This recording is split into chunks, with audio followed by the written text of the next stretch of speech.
Hello बच्चों, स्वागत है आपके इस प्यारे से परिवार संसारपुर में, जिसमें हम आज की क्लास में चर्चा करेंगे कक्षा 6 की गणित जो अभ्यास है वो है 2D। ठीक है, सारे के सारे क्वेश्चन को आज की क्लास में हम लोग कवर करने वाले हैं। चलिए शुरू करते हैं। सबसे पहले देखिए यहाँ पर प्रश्न नंबर 1 लिखा गया है। लिखा गया निम्नांकित संख्या रेखा द्वारा विभाजन तथ्य को बताइए। ठीक है, यहाँ पर संख्या रेखा दर्शाया गया है। कहाँ से कहाँ तक है? 0 से लगा के 6 तक है। ठीक है, कितने कितने के अंतराल में? देखिए 2-2 के अंतराल में है। ठीक है, 0 से उठ के 2 में गया, 2 से 4, 4 से 6, 6 से 8, 8 से 10, 10 से 12। ठीक है, तो हमें क्या लिखना है? लिखना है विभाजन तथ्य। यानी देखिए 0 से लगा कहाँ तक है? 12 तक है, तो लिखेंगे 12। ठीक है, भागे कितने कितने का अंतराल है? 2-2 का अंतराल है, तो कितना आ जाएगा? देखिए 1, 2, 3, 4, 5, 6। ठीक है, ये हो जाएगा आपका आंसर। ठीक है, अब दूसरा क्वेश्चन देखिए। इसमें कहा गया 21 भागे 3 बराबर 7 के संगत गुणात्मक तथ्य 3 गुणे 7 बराबर 21। मतलब इस चीज को हम इसके जैसा लिख सकते हैं। ठीक है, कहा गया अतः निम्नांकित तथ्यों के संगत गुणात्मक तथ्य बताइए।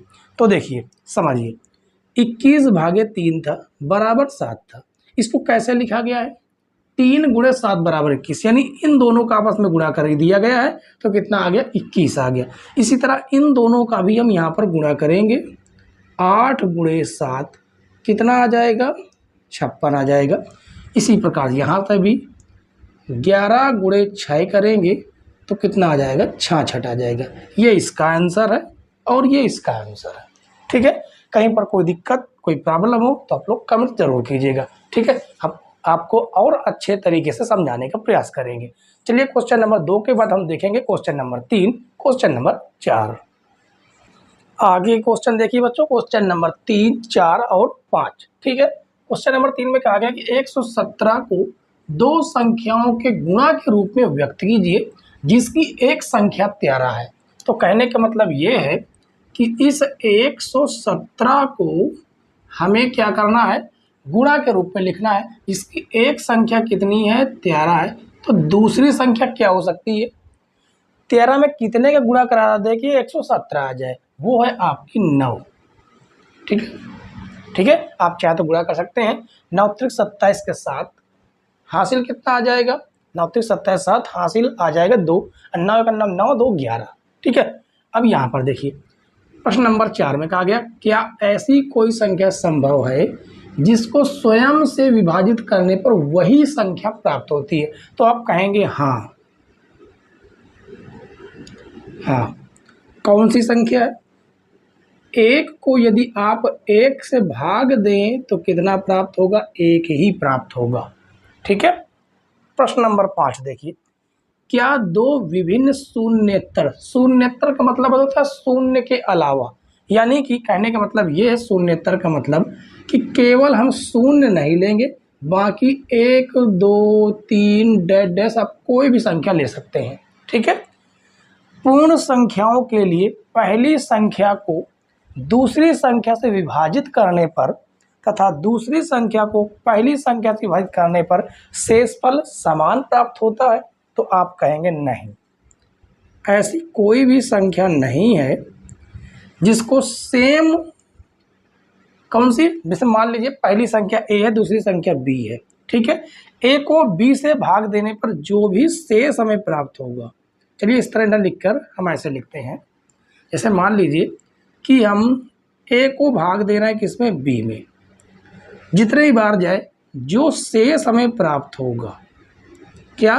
जो शेष फल हमें प्राप्त होगा, अब इस b को हम a में भाग दे दें और जो हमें शेष प्राप्त होगा क्या वो आपस में बराबर होगा? तो बिल्कुल बराबर नहीं होगा। कहने का मतलब ये है कि अगर हम 5 को 25 से भाग दें तो कितने बार में? अच्छा, हमें शेष भी लाना है, तो 5 को हम 21 से भाग दें तो कितनी बार में जाएगा? 4 बार में। तो शेष आपका कितना आ गया? आप कहेंगे शेषफल 1 आया।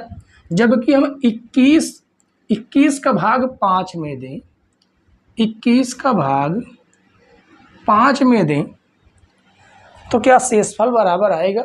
तो आप कहेंगे बिल्कुल भी नहीं आएगा। ठीक है, बस इतना इसमें समझाना था। चलिए तो आपके जो है क्वेश्चन नंबर 1 से 5 तक सारे के सारे क्वेश्चन सॉल्व हो चुके हैं। ठीक है, 3 क्वेश्चन और हैं जो आपके जो है बहुविकल्पीय प्रश्न है। ठीक है, और थोड़ा अलग लेवल के प्रश्न है, तो उनको भी हम आराम से सॉल्व करेंगे। आगे क्वेश्चन देखिए बच्चों, आगे क्वेश्चन में देखिए क्या क्वेश्चन क्या है लिखा है, राष्ट्रीय आय एवं योग्यता आधारित छात्रवृत्ति परीक्षा प्रश्न है। ठीक है, ये 3 ही क्वेश्चन है, आराम से सॉल्व करेंगे। लिखा गया 80 और 90 के बीच अभाज्य संख्या कौन सी है। अब यहाँ पर आपको 4 विकल्प दिख रहे हैं। ठीक है, तो 80 और 90 के बीच अभाज्य संख्या का मतलब होता है ऐसी संख्या जो स्वयं से कटे और किसी से न कटे। ठीक है, तो इस पे देखिए 81 देखिए कट जाती है, 83 तो नहीं कटती लेकिन 81 कट जाती है, तो ये विकल्प आपका गलत हो जाएगा। 83 नहीं कटेगी, 87 कट जाएगी। 87 किससे कटेगा, ये 3 से कटेगा। कितने से, 3 से, क्योंकि 8 7 15 और 15 जो आया वो 3 से कटेगा, ये संख्या 3 से कट जाएगी, तो ये भी आपका विकल्प गलत है।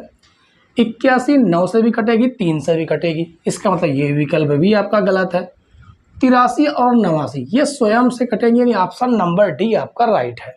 ठीक है, दूसरा प्रश्न देखिए, इस प्रश्न में 5 पद हैं, ये 5 पद आपको दिए गए हैं। 4 पद किसी न किसी रूप में एक से हैं, यानी एक जैसे हैं। ठीक है, और एक पद अन्य चारों से भिन्न है। अन्य से विभिन्न पद की संख्या को उत्तर पत्र पर संगत प्रश्न के सम्मुख वृत्त से घेरिए। यानी यहाँ पर आप देखेंगे तो 4 ऐसे विकल्प होंगे जो किसी न किसी तरह से एक जैसे होंगे, कोई एक है जो थोड़ा से अलग होगा। ठीक है, डिफरेंट होगा। तो देखिए, छात्रिक 18 आ रहा, 7 पना 35 आ रहा, 9 त्रिक 27 आ रहा, और यहाँ पर 8 7 56 आ रहा, जबकि इसमें क्या हो रहा है, 5 चार को 20 होना चाहिए था, वो 26 है, यानी ये वाला जो है ये आपका क्या है, राइट आंसर है। ठीक है, ये थोड़ा भिन्न है।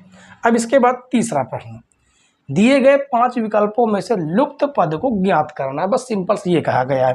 देखिए, ये जो 96 है ये कितने का वर्ग है, ये आपका 14 का स्क्वायर है। ठीक है, ये जो 169 है ये 13 का स्क्वायर है, और ये जो है ये 12 का स्क्वायर हो जाएगा 144, ये 11 का स्क्वायर है, ये 10 का स्क्वायर है, तो यहाँ पर आना चाहिए 9 का स्क्वायर, जो कि कितना आएगा, 81 आएगा।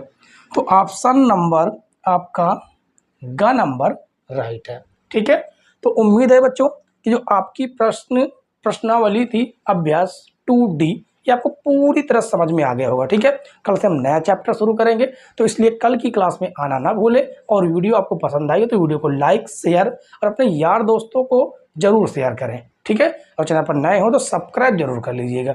चलिए मिलते हैं कल की क्लास में, तब तक के लिए बाय बाय, टाटा।